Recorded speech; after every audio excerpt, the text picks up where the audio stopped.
ठंड में गरीब बहू का 10 फीट लंबा हीटर। आज तो बहुत ज्यादा ठंड लग रही है। ऐसा लग रहा है जैसे मेरे हाथ जम गए हैं। मुझसे तो ये टीन काटी ही नहीं जाएंगी। इतनी ठंड में मशीन को कंट्रोल करना कितना मुश्किल है। अरे मशीन 1 इंच भी यहाँ से वहां हुई तो पूरी टीन खराब हो जाएगी और मालिक मेरी पगार से सारे पैसे काट लेगा। हे भगवान, मुझसे तो काम ही नहीं हो रहा है। कैसे होगा ये काम? मोहित एक टीन के कारखाने में काम करता है।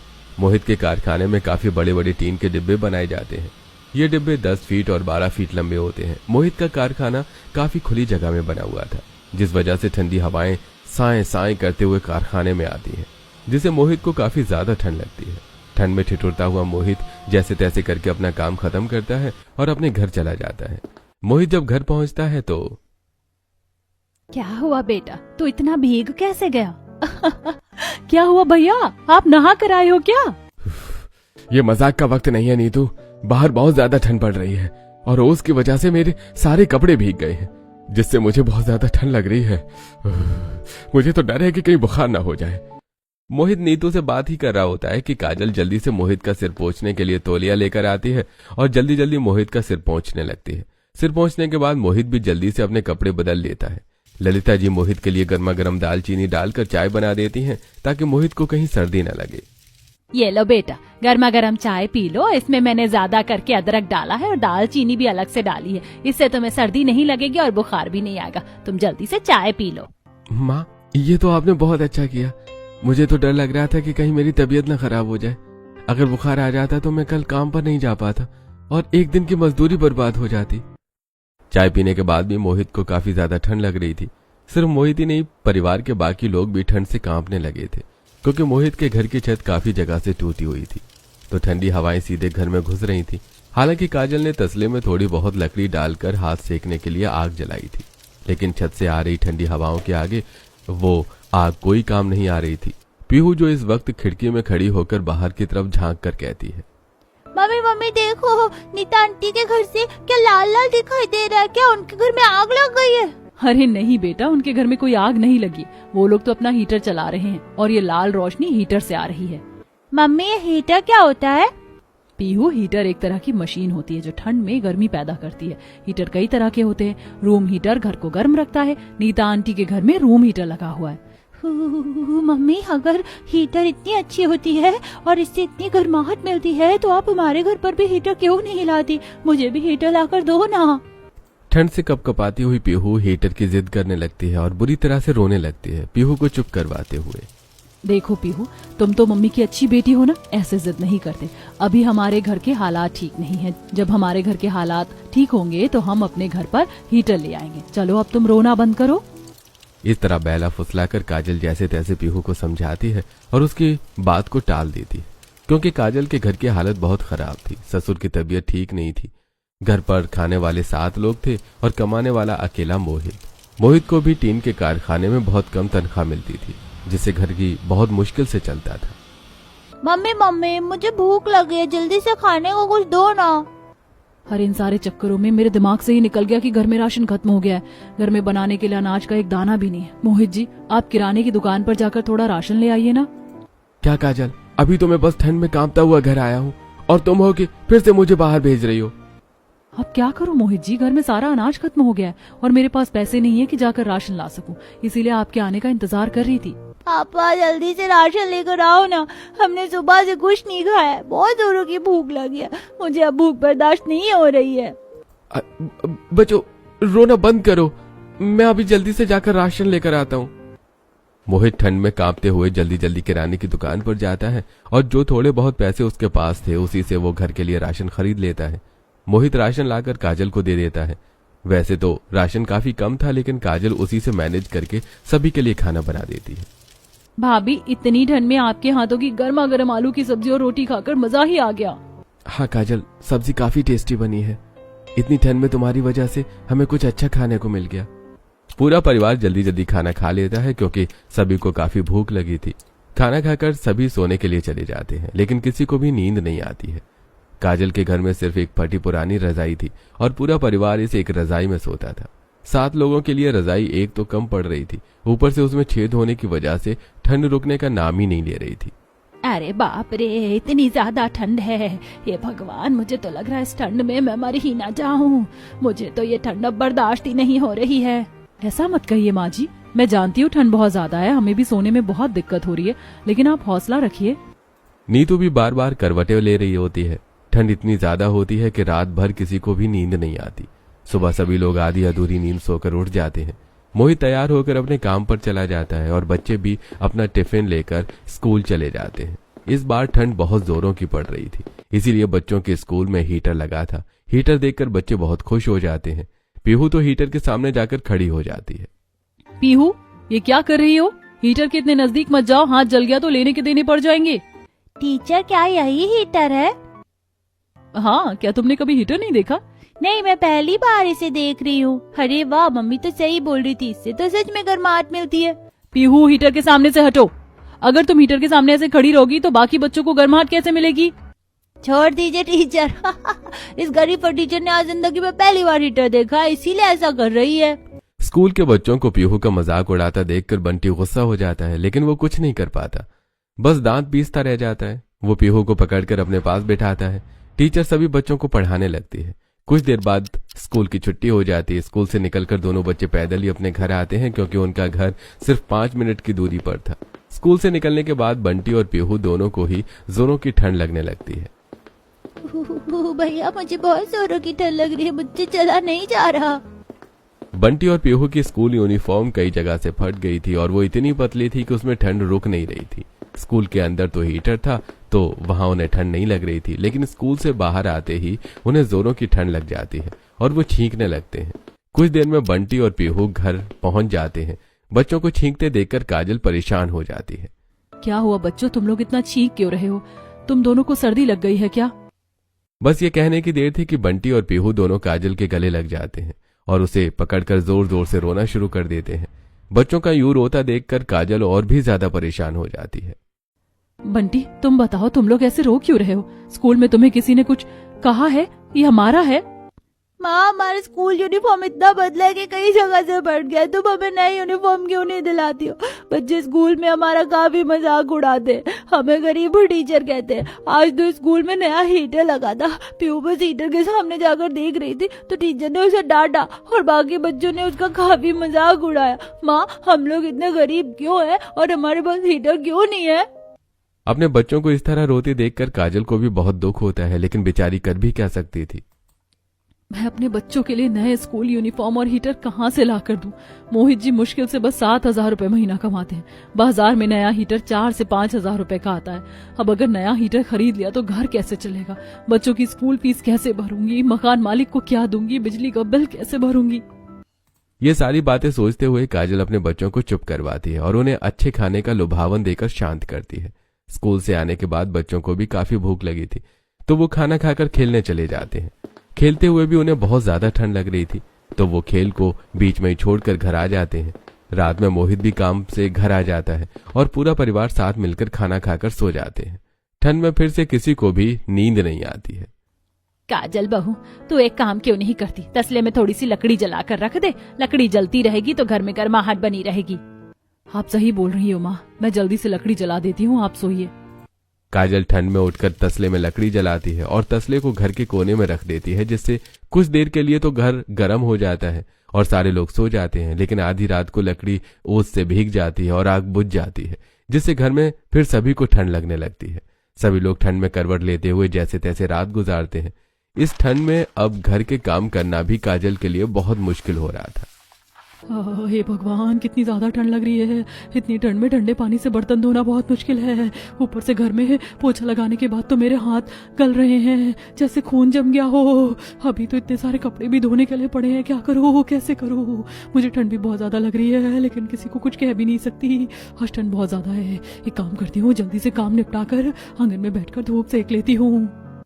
कुछ दिन ऐसे ही बीत जाते हैं। अब काजल ठंड से राहत पाने के लिए अक्सर धूप में बैठा करती थी। काजल के साथ उसकी सास ललिता और नंद नीतू भी धूप सेकते हैं। तभी पड़ोस वाली नीता की सास ललिता जी के पास आती है। ललिता जी, अच्छा ही है जो आप मुझे रास्ते में मिल गई। मैं तो आपके ही घर जा रही थी आपको बुलाने के लिए। क्या बात है बहन जी, आज आप मुझे याद कर रही हैं। सब ठीक तो है ना? हाँ ललिता जी, सब ठीक है। बस वो क्या है ना कि आपके साथ चाय पिए हुए काफी दिन हो गए, तो मैं आपको चाय पर बुलाने के लिए ही आई थी। ऐसी बात है तो चलो चाय की चुस्की का मजा लेते हैं। वैसे भी तुम्हारे साथ बैठकर चाय पिए हुए कितने दिन हो गए। ललिता जी नीता की सास के साथ उनके घर चली जाती है। नीता की सास अपनी बहू नीता से चाय बनाने के लिए कहती है। नीता चाय बनाकर ललिता जी और अपने सास दोनों को चाय देती है। सास के कहने पर नीता हीटर भी चालू कर देती है। ललिता जी को अब चाय और भी ज्यादा अच्छी लगने लगी थी, क्योंकि हीटर चलने की वजह से उन्हें काफी गर्माहट मिल रही थी। वाह, नीता ने तो आज बहुत ही अच्छी चाय बनाई है। चाय पीकर तो सच में मजा ही आ गया। ललिता, मुझे तुम्हारी हेल्प चाहिए। आपको मुझसे कैसी मदद चाहिए? मैं आपके क्या ही काम आ सकती हूँ? अरे कोई उतनी भी बड़ी बात नहीं है। मुझे तो बस आपसे पापड़ बनाना सीखना था। क्या आप मेरे लिए पापड़ बना देंगी? हाँ क्यों नहीं, तुम्हें तो पता है कि मैं कितना अच्छा पापड़ बनाती हूँ। मैं तुम्हारे लिए पापड़ जरूर बना दूंगी। ललिता नीता की सास के साथ उसके छत पर जाती है और उसके साथ मिलकर आलू और साबूदाना के कुछ पापड़ बनाती है। पापड़ बनाने के बाद ललिता जी नीता जी की सास के पास आ जाती है। अरे वाह ललिता जी, आपने तो काफी जल्दी सारा पापड़ बना लिया। मुझे तो कल ये पापड़ बनाने में बहुत दिक्कत हुई। ऊपर से मुझसे पापड़ सही से बन ही नहीं रहे थे। सही किया बहन जी जो आपने मुझे बुला लिया। अब देखो सारा काम हो गया। ललिता नीता की सास के साथ गप्पे मार रही थी कि रात भर सही से न सो पाने की वजह से ललिता को नीता के घर पर ही हीटर के सामने नींद आ जाती है। ललिता काफी देर तक सोई रहती है। शाम ढलने लगती है तो नीता की सास नीता को कहकर ललिता को उठाती है और उन्हें उनके घर भेज देती है। बहुत दिनों बाद आज ललिता जी को हीटर के सामने इतनी अच्छी नींद आती है। वो खुश होकर घर आ जाती है। कुछ दिन ऐसे ही बीतते हैं।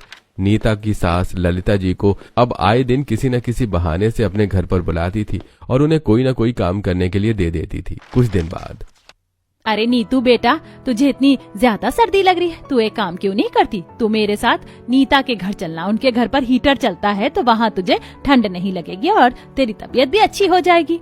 नहीं माँ, मैं नीता भाभी के घर नहीं जाऊंगी। मुझे पता है वो लोग आपसे काफी सारा काम करवाती हैं और मुझे अच्छा नहीं लगता कि आप उनके वहाँ काम करती हैं। अगर मैं आपके साथ चलूंगी और वो आपको काम करने के लिए कहेंगी तो मुझे अच्छा नहीं लगेगा। ये तो सही तो कह रही है। अरे तुम्हें हीटर की गर्माहट अच्छी लग रही है, लेकिन तुम ये ध्यान नहीं दे रही हो कि वो तुमसे कितना काम करवाते हैं। अरे नीतू, तू ज्यादा ही सोचती है। ऐसा कुछ भी नहीं है। मैं उतना ज्यादा काम नहीं करती हूँ। मैं बोल रही हूँ ना, तो चल बस मेरे साथ। काफी समझाने के बाद भी ललिता जी नीतू की बात नहीं सुनती हैं और उसे अपने साथ नीता के घर पर ले जाती हैं। नीता का घर काफी बड़ा और गर्म था। नीतू को भी यहाँ आकर काफी अच्छा लगता है, क्योंकि नीता का घर बहुत गर्म था। नीतू नीता से काफी सारी बातें करती थी। कुछ दिन ऐसे ही बीतते हैं। अब नीतू और ललिता जी अक्सर नीता के घर जाते थे। रोज रोज दोनों माँ बेटी को घर में देखकर नीता को गुस्सा आ जाता है। क्या माँ जी, आजकल आप क्यों इन लोगों को इतना घर पर बुला रही हैं हीटर के सामने बैठने के लिए? देखिए ये लोग कैसे बेशर्मी से रोज हमारे घर पर आ जाते हैं। ऐसे ही चलता रहा तो वो दिन दूर नहीं जब इसका पूरा परिवार हमारे घर में आ धमकेगा। इसीलिए आप इन लोगों से बात कीजिए और इन्हें अपने घर जाने को कहिए। ठीक है बहू, मैं अभी इन लोगों से बात करती हूँ। जितना जल्दी हो सके मैं इन्हें जाने को कहती हूँ। नीता की सास को भी नीता की बात सही लगती है, क्योंकि अब नीतू और ललिता जी कुछ ज्यादा ही उनके घर पर जाने लगी थी। सारा दिन हीटर के सामने बैठी रहती, जिससे बिजली का बिल काफी ज्यादा आ रहा था। कैसी हैं बहन जी आप? आज चाय के साथ थोड़ी नमकीन हो जाए? नहीं बहन जी, आप अपने घर चले जाइए। आज हम कोई चाय वाय नहीं पियेंगे, ना हम हीटर के सामने बैठेंगे। हीटर चलाने से बिजली का बिल बहुत ही ज्यादा आता है। मेरा बेटा बहुत गुस्सा हो रहा था। उसने कहा कि अब दिन भर हीटर नहीं चलेगा, सिर्फ रात में ही हीटर चलेगा। आपके घर में तो हीटर है नहीं तो आपको ये बात समझ नहीं आएगी, लेकिन हम लोगों को तो देखना पड़ेगा ना। अब हम लोग आंगन में मिलकर ही बात कर लिया करेंगे। नीता की सास का इस तरह ललिता जी से बात करना नीतू को बिल्कुल पसंद नहीं आता है। वो समझ जाती हैं कि नीता की सास उन्हें घर पर और बुलाना नहीं चाहती है, क्योंकि उनका काम निकल गया है। इसीलिए वो बहाने दे रही हैं। नीतू ललिता जी को लेकर घर आ जाती है। नीतू और ललिता जी दोनों का चेहरा आज काफी मुरझाया हुआ था, अपनी सास और नंद को उदास देखकर। आज आप लोगों को क्या हुआ है? सुबह सुबह इतने उदास क्यों हैं आप लोग? भाभी, हम लोग कुछ दिनों से नीता भाभी के घर जा रहे थे और हीटर के सामने बैठे रहते थे, तो ये चीज नीता भाभी को अच्छी नहीं लग रही थी। इसीलिए नीता भाभी ने अपनी सास को बोलकर आज हमें अपने घर आने से मना कर दिया। नीता की सास माँ को ताने भी मार रही थी कि हमारे घर पर कोई हीटर नहीं है। अब तो बस हो गया। जिसे देखो वो एक हीटर की वजह से हमारी गरीबी का मजाक उड़ा रहा है। हम लोग गरीब हैं तो इसका मतलब ये तो नहीं है ना कि हमें ठंड में ठिठुरना पड़ेगा। मैं मानती हूँ हम लोग बाहर से हीटर नहीं खरीद सकते, लेकिन मैं कुछ जुगाड़ लगाकर घर पर तो हीटर बना सकती हूँ। काजल यही सब सोचती रहती है तो उसे एक आइडिया आता है। मुझे क्या गजब का आइडिया है। एक काम करती हूँ, बाहर जो लकड़ी के पटरे पड़े हैं उन्हें जोड़कर हीटर बना लेती हूँ। काजल अपने घर के आंगन में जाती है और वहां पड़े लकड़ी के पटरों को उठाकर घर ले जाती है। वो लकड़ी के पटरों को जोड़कर एक बॉक्स जैसा तैयार करती है। उसमें एक पुरानी लोहे की कढ़ाई रखकर उसमें कुछ लकड़ी और घास जला लेती है, जिससे कुछ ही देर में पूरा घर गर्म हो जाता है। काजल का ये हीटर देखकर ललिता जी, नीतू, बच्चे और हरीश जी काफी खुश हो जाते हैं। अरे वाह बहू, तूने क्या जुगाड़ लगाया है। वही तेरे इस हीटर की वजह से तो सच में ठंड भाग गई और इससे काफी आराम भी मिल रहा है।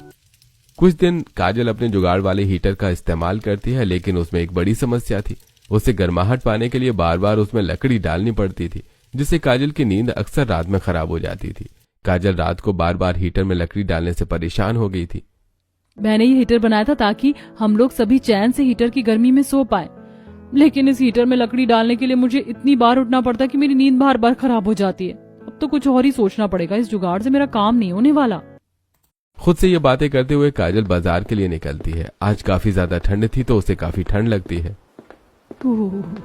अरे आज फिर से इतनी ज्यादा ठंड है, ऊपर से मेरा जुगाड़ काम भी नहीं आ रहा है। हे भगवान, अब मैं करूँ तो क्या करूँ, और ये बाजार पता नहीं कब आएगा। आज तो ये रास्ता और भी लंबा लग रहा है। ठंड में परेशान काजल बाजार में सब्जी लाने जा रही होती है कि तभी अचानक उसकी नजर एक इलेक्ट्रीशियन की दुकान पर पड़ती है। इलेक्ट्रीशियन अपनी दुकान पर एक पुराना हीटर ठीक कर रहा था। वो हीटर खराब हो गया था, इसीलिए इलेक्ट्रीशियन पहले उसे खोलता है और फिर उसके कुछ पुर्जे को ठीक करता है। इलेक्ट्रीशियन हीटर में कुछ नए पुर्जे और पुराने पुर्जे लगाकर उसे फिर से असेंबल करता है। काजल दुकान के बाहर खड़े होकर ये सब कुछ देख रही थी। उसे काफी कुछ समझ आ जाता है कि हीटर काम कैसे करता है। इलेक्ट्रीशियन जब हीटर असेंबल कर देता है तब काजल उसके पास आती है और कहती है, भैया, मैं आपको हीटर को ठीक करते हुए देख रही थी। आपको देखकर मुझे काफी कुछ समझ आया, लेकिन क्या आप मुझे बता सकते हैं कि ये हीटर बनता कैसे है और काम कैसे करता है? हाँ, क्यों नहीं, मैं आपको समझा देता हूँ। देखिए, हीटर के अंदर एक हीटर एलिमेंट होता है जो लोहे की रॉड की तरह दिखता है। ये रॉड नाइक्रोम का बना होता है जो बिजली के तार से जुड़ा होता है। जब बिजली इस रॉड्स में जाती है तो ये रॉड बिजली की वजह से गर्म हो जाती है और जिसके आसपास की हवा गर्म हो जाती है और फिर पूरे घर की हवा भी गर्म हो जाती है। थैंक यू भैया, आपने मुझे इतने अच्छे तरह से समझाया। इलेक्ट्रीशियन की दुकान से होकर जब काजल सब्जी खरीदने के लिए बाजार चली जाती है और सब्जियां खरीद कर घर आ जाती है तो काजल देखती है कि उसके घर पर 10 फीट लंबा टीन का डिब्बा पड़ा हुआ है। ये इतना बड़ा टीन का डब्बा हमारे घर पर क्या कर रहा है? अरे काजल, इस डिब्बे को मैं लेकर आया हूँ। आज इतनी ज्यादा ठंड लग रही थी कि मशीन चलाते हुए मेरे हाथ कांपने लगे, जिससे मुझसे टीन काटने में गलती हो गई। अब गलती हो गई है तो मालिक मेरे पैसे काटेगा, इसीलिए मैं इस डिब्बे को घर ले आया हूँ ताकि इसे भंगार में बेचकर थोड़े पैसे ही कमा लूंगा। ये तो बिल्कुल सही किया आपने। अगर आप ये टीन का डिब्बा नहीं लाते तो आपके मालिक खुद इस डिब्बे को भंगार में बेच देते और पैसे अपने पास रख लेते। इस तरह पगार भी जाती और हमें कुछ नहीं मिलता। आज ठंड पहले से ज्यादा थी, इसलिए आज सारे लोग खाना खाते हुए कांप रहे थे। कोई दांत किटकिटाता है तो कोई ठंड में ठिठुरता है। अब गर्म खाना भी किसी से खाया नहीं जा रहा था क्योंकि उन्हें ठंड बहुत ज्यादा लग रही थी। काजल अपने परिवार वालों को ठंड में परेशान देखकर दुखी थी कि तभी उसकी नजर टीन के डिब्बे पर जाती है और उसे एक आइडिया आता है। अब तो मुझे पता है कि हीटर कैसे बनाया जाता है, और अब अगर मैं चाहूँ तो घर पर ही अपना हीटर बना सकती हूँ। लेकिन अब हीटर बनाना ही है तो मैं छोटा हीटर क्यों बनाऊं? छोटा हीटर तो सभी के पास है। अगर मैं हीटर बनाऊंगी तो मैं 10 फीट लंबा हीटर बनाऊंगी, जिससे मेरा घर पूरी तरह गर्म हो जाएगा और मेरा हीटर देखकर लोगों की आंखें फटी रह जाएंगी। खासकर वो नीता और उसकी सास तो बुरी तरह जल जाएगी। उन दोनों ने मिलकर मेरी सास और ननद की बुराई की थी ना। अब मैं इतना अच्छा हीटर बनाऊंगी कि वो लोग खुद हमारे घर पर आएंगे। ये सब सोचते हुए काजल सो जाती है। अगली सुबह जब उसकी नींद खुलती है तो अरे, मैंने तो बड़ा हीटर बनाने का सोच लिया है, लेकिन इतना बड़ा हीटर बनाने के लिए तो मुझे बड़े हीटर एलिमेंट की जरूरत पड़ेगी। इसके अलावा बिजली का तार खरीदने में और प्लग खरीदने में भी तो काफी खर्चा आएगा। ये सोचते हुए काजल अपने चावल के डिब्बे से कुछ पैसे निकालती है। काजल काफी दिनों से चावल के डिब्बे में पैसे जमा कर रही थी ताकि ये पैसे बुरे वक्त में काम आ जाएं। काजल के परिवार में सभी दुखी थे, इससे बड़ा बुरा वक्त और क्या ही होता। इसलिए आज काजल अपनी सेविंग्स के पैसों को निकालती है और फिर तैयार होकर बाजार में उसी इलेक्ट्रीशियन की दुकान पर चली जाती है। भैया मुझे हीटर बनाने के लिए एक बड़े हीटर एलिमेंट की जरूरत है। मैं 10 फीट लंबा हीटर बनाना चाहती हूँ। 10 फीट लंबा हीटर। काजल की बात सुनकर इलेक्ट्रिशियन तो पहले चौंक जाता है कि इतना लंबा हीटर कैसे बनेगा। क्या आप सच में इतना लंबा हीटर बनाना चाहती हैं? हाँ भैया, मैं सच में इतना लंबा हीटर बनाना चाहती हूँ। आप जल्दी से मुझे बड़ा हीटर एलिमेंट दे दीजिए, लंबी वायर दे दीजिए, 10 फुट लंबी लोहे की जाली दे दीजिए और 6 से 10 बड़े बड़े नट बोल्ट और नट बोल्ट टाइट करने वाली स्क्रू ड्राइवर भी दे दीजिए। इलेक्ट्रिशियन के पास ये सारा सामान था तो वो काजल को सारा सामान दे देता है। देखिए भाभी जी, वैसे तो इतना बड़ा हीटर बनाना रिस्की होता है, पर अगर आप कोशिश करना चाहती हैं तो कर लीजिए। अगर आपको बुरा न लगे तो जब आपका हीटर बनकर तैयार हो जाए तो आप मुझे जरूर बताइएगा। मुझे 10 फीट लंबा हीटर देखने का बड़ा मन है। हाँ भैया, क्यों नहीं। वैसे भी आपने ही मुझे हीटर बनाने का तरीका बताया। जब मेरा 10 फीट लंबा हीटर बन जाएगा तो मैं पक्का उसे आपको दिखाऊंगी। काजल सारा सामान लेकर जल्दी जल्दी अपने घर आ जाती है और फिर वो हीटर बनाना शुरू करती है। काजल एक टेबल पर चढ़कर टीन के डिब्बे के दोनों तरफ गोल करके काटती है और वो पूरे डिब्बे में 6 बड़े बड़े छेद करती है ताकि उसमें हीटर एलिमेंट को जोड़ा जा सके। टीन को काटने के बाद काजल बाहर जाकर पड़े हुए लकड़ी के पटरों को लाती है और फिर उनमें छेद करती है। फिर वो उस लकड़ी के टुकड़ों को टीन के छेद के बाहर एडजस्ट करती है और फिर हीटर एलिमेंट को नट बोल्ट से टाइट करती है। वो 10 फीट लंबा हीटर बनाने के लिए उसमें 3 बड़े बड़े हीटर एलिमेंट लगाती है। फिर उसमें सामने की तरफ जाली लगाती है और उसे तार से जोड़ देती है। हीटर के टेम्परेचर को एडजस्ट करने के लिए काजल उसमें थर्मोस्टेट यानी नॉब भी लगाती है, जिसे घुमाकर हीटर के टेम्परेचर को कंट्रोल किया जा सकता था। काजल अपने हीटर को टेस्ट करती है और वो बहुत ही अच्छी तरह से काम करता है। हीटर की वजह से 2 मिनट में ही पूरा घर गर्म हो जाता है। अरे बाप रे, अब ये क्या बना दिया बहू। इतना लंबा हीटर मैंने तो क्या मुझे लगता है किसी ने भी नहीं देखा होगा। और ये कितनी गर्माहट दे रहा है। भाई तुमने तो कमाल ही कर दिया। वाह भाभी, आप तो बहुत स्मार्ट है। आपने हमारे इतना लंबा हीटर बना दिया। इतना लंबा हीटर तो किसी के घर में नहीं होगा। काजल का पूरा परिवार 10 फीट लंबा हीटर देखकर बहुत ही ज्यादा खुश हो जाता है। हीटर घर को बहुत जल्दी गर्म कर रहा था तो अब किसी को भी ठंड नहीं लग रही थी। सच में काजल, तुमने 10 फीट लंबा हीटर बनाकर तो कमाल ही कर दिया है। लेकिन अगर हम लोग इतना लंबा हीटर चलाएंगे तो हमारे बिजली का बिल तो आसमान छूने लगेगा। अरे मोहित जी, ऐसा कुछ भी नहीं होगा, क्योंकि एक बार इस हीटर में हीटर एलिमेंट गर्म हो जाता है तो वो काफी देर तक गर्म रहता है। ऐसे में अगर मैं इसे एक बार जलाकर बंद कर दूं तो ये काफी देर तक हमारे घर को गर्म रखेगा। सच में काजल, तुम तो बहुत ही ज्यादा स्मार्ट निकली। कुछ ही दिनों में काजल के 10 फीट लंबे हीटर की खबर पूरे गांव में फैल जाती है। काजल उस बाजार वाले इलेक्ट्रिशियन को अपने घर बुलाकर उसे अपना 10 फीट लंबा हीटर दिखाती है। इलेक्ट्रिशियन तो काफी चौंक जाता है, लेकिन वो काजल के काम से काफी इम्प्रेस भी होता है। आसपास के पड़ोसी अब अक्सर काजल के घर हीटर के सामने बैठने के लिए आते थे। नीता और उसकी सास भी काजल के घर अक्सर आया करती थी। अरे वाह काजल, तुम सच में अपने घर में हीटर ले ही आई। लेकर नहीं आई बल्कि तुमने इतना लंबा हीटर बना दिया। सही है यार तुम्हारा जुगाड़। नीता की बात सुनकर काजल खुश हो जाती है और जो औरत पहले उसकी सास और नंद को ताना दे रही थी, अब वो खुद काजल की तारीफ करने लगती है। वो इलेक्ट्रिशियन वाले भैया काजल के 10 फीट लंबे हीटर की फोटो लेकर जाते हैं और उसकी फोटो सोशल मीडिया पे डाल देते हैं, जिससे काजल और उसका 10 फीट लंबा हीटर काफी फेमस हो जाता है। एक हीटर बनाने वाली कंपनी काजल के इस काम से काफी इम्प्रेस हो जाती है और वो काजल को 50,000 रुपए सैलरी पर अपने यहाँ नौकरी पर रख लेती है। काजल के घर में जहाँ एक वक्त का खाना नहीं मिलता था, अब उसके घर की सारी प्रॉब्लम दूर हो जाती है।